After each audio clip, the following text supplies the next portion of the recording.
किसी ने बड़ा ही खूब कहा है कि अगर गोरा रंग किसी के चरित्र की विश्वसनीयता का प्रमाण होता तो दुनिया भर में गोरे लोगों का ही बोलबाला होता।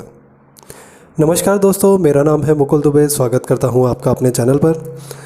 दोस्तों, आज का जो वीडियो है बहुत शानदार है, जानदार है और ये उस टॉपिक को छेड़ता है जिसके लिए हम बरसों से लड़ते आ रहे हैं। घरों में लड़ाइयाँ होती हैं, भाई बहनों में, सौतेले भाई बहनों में, चाचा मामा फूफा दादा दादी नाना नानी, रिश्तों की कोई सीमा नहीं है, पर लड़ाइयाँ होती हैं।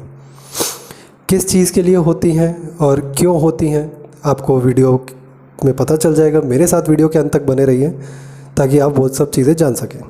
चलिए दोस्तों, बिना टाइम बिगाड़े वीडियो की शुरुआत करते हैं। दोस्तों, एक गांव में दो लड़कियां होती हैं, सुंदरी और श्यामा। सुंदरी गोरी होती है और श्यामा काली होती है। दोनों अपने पिताजी के साथ गांव में रहते हैं।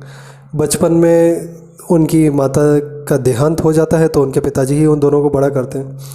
दोनों स्कूल में जाती हैं, पढ़ाई करती हैं। थोड़े समय के बाद जब दोनों बड़ी हो जाती हैं और सुंदरी अपनी दोस्तों के साथ खेलती कूदती है और श्यामा बाजू में बैठ के देखती रहती है। सुंदरी अपनी दोस्तों के साथ अपनी बहन का मजाक उड़ाती है कि ये देखो मेरी बहन कितनी काली कलूटी है, इसकी तो शादी भी नहीं होगी, इसका तो जीवन भी बर्बाद हो जाएगा, इसका तो कोई भविष्य ही नहीं है।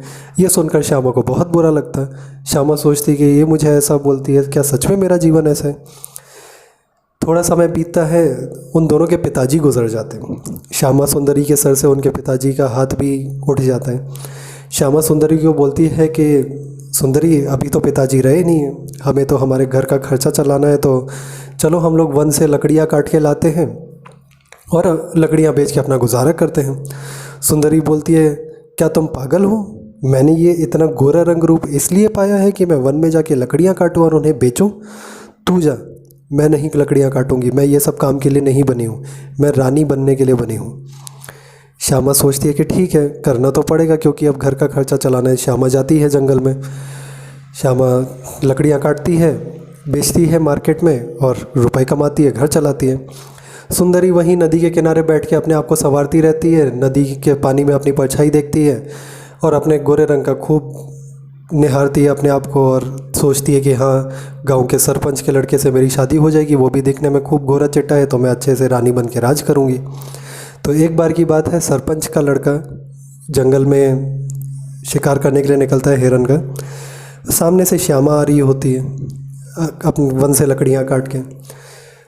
सरपंच का लड़का हिरन का पीछा करते हुए पत्थर से टकरा के गिर पड़ता है और बेहोश हो जाता है। सामने से श्यामा आ रही होती है। श्यामा देखती है ये कौन बेहोश पड़ा है, तो श्यामा सरपंच के बेटे को पेड़ के नीचे लाती है छाया में।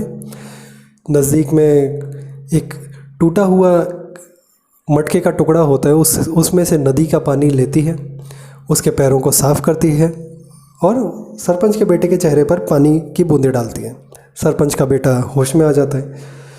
सरपंच का बेटा बोलता है कि आपने मेरी जान बचाई है, आपका बहुत बहुत शुक्रिया, क्या आप मुझसे शादी करेंगी? तो श्यामा की उससे शादी हो जाती है। ये देख के सुंदरी को बहुत गुस्सा आता है। सुंदरी उससे पूछती है ये कैसे हुआ, तो श्यामा बोलती है कि ऐसा ऐसा हुआ था। अब सरपंच का बेटा जो है जब शादी करके जाता है तो उसकी माँ श्यामा को अपनाती नहीं है, बोलती है ये तू कैसी बहू ले आया, काली कलूटी बैंगन रोटी, तो श्यामा को नहीं अपनाती है। तो एक बार की बात है, सरपंच का बेटा अपने दोस्तों के साथ शहर किसी काम से गया होता है और श्यामा की सास को पैरों में दर्द होता है। अब श्यामा देखती है कि आसपास कुछ साधन मिल जाए जिसकी वजह से वो अपने सासू माँ को हॉस्पिटल तक ले जाए, लेकिन उसे बाहर कोई साधन नहीं मिलता।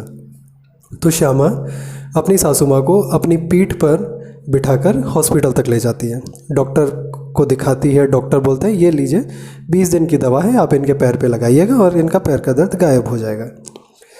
तो श्यामा अपनी सास की खूब देखभाल करती है, 20 दिन खूब अच्छे से मालिश करती है, तेल लगा के जैसे भी बताते हैं डॉक्टर, और उनकी सासू माँ ठीक हो जाती है, उनके पैर का दर्द कम हो जाता है, वो फिर से चल फिर सकती हैं। ये देखकर उसकी सासू माँ बोलती हैं कि श्यामा, तेरी जैसी बहू पाकर मैं बहुत धन्य हो गई, भगवान करे तेरे जैसी बहू सबको मिले। आज मुझे पता चला कि रंग रूप से कोई ऊपर नहीं होता, सब आपका व्यवहार और आप किस तरीके से रहते हैं यही आपके चरित्र को बताते हैं। दोस्तों, हमारे जीवन में भी बहुत सारी ऐसी चीज़ें होती हैं जिनको हम रंग रूप से देखते हैं। अरे ये काला है, अरे वो गोरा है, अरे ये देखो ये फेयर, ये डार्क, ये ब्राउनिश, ये व्हीटिश। हम बहुत सारे कॉम्प्लेक्शन निकाल देते हैं, स्किन कलर निकाल देते हैं, जो शायद जिनका कोई रेलिवेंस भी नहीं है, जिनके होने ना होने से कोई फ़र्क नहीं पड़ता अगर सामने वाले का बिहेवियर अच्छा है तो। लेकिन फिर भी हम इन सब चीज़ों को ज़्यादा इंपॉर्टेंस देते हैं। तो दोस्तों, ये स्टोरी के ऊपर मेरे पास आपसे 3 सवाल हैं जो मैं पूछना चाहता हूँ। पहला सवाल है, क्या काला रंग किसी के ख़राब होने का प्रतीक है? क्या ये सिंबल है कि अगर कोई जिसका स्किन कलर डार्क है तो वो ख़राब है? मेरा दूसरा सवाल है, क्या काले रंग वालों के साथ पार्शियलिटी करना या भेदभाव करना सही है? ये है सेकंड क्वेश्चन। और थर्ड क्वेश्चन है, अगर काले रंग के लोग ख़राब ही होते हैं तो इस चीज़ की क्या गारंटी है कि गोरे लोग दिल के हमेशा अच्छे होते हैं? ये चीज़ कहाँ लिखी है? ये कोई थंब रूल है या कहीं बोला गया है? ये 3 चीज़ों के सवाल जो मैंने आपसे पूछा, ये जो 3 सवाल हैं, आप इसका जवाब खुद दीजिए ताकि आपको पता चले कि ये चीज़ क्या है। मतलब हम इसको जो लेके घूमते हैं, हमें बचपन से सिखाई जाती है, क्या ये सही है? आप खुद जवाब दीजिए। मैं कमेंट सेक्शन में आपके कमेंट्स का वेट करूँगा। अगर आपको कभी ऐसा एक्सपीरियंस हुआ हो, वीडियो अगर आपको अच्छा लगा हो तो लाइक और शेयर कीजिएगा। अपने दोस्तों के साथ भी ये स्टोरी को बांटिएगा। चैनल को सब्सक्राइब कीजिएगा ताकि इस तरीके के वीडियोस आपको आगे मिलते रहें। जाने से पहले मुकुल आपको अपनी लाइनों के साथ ज़रूर छोड़ के जाना चाहेगा। राहों में चलते रहना काम है, इसे छोड़ना मत। ईश्वर सदैव हमारे साथ है, दामन छोड़ना मत। दोस्तों, अगले वीडियो में आपसे फिर मुलाकात होगी। तब तक के लिए अपना ध्यान रखिए, सुरक्षित रहिए। धन्यवाद।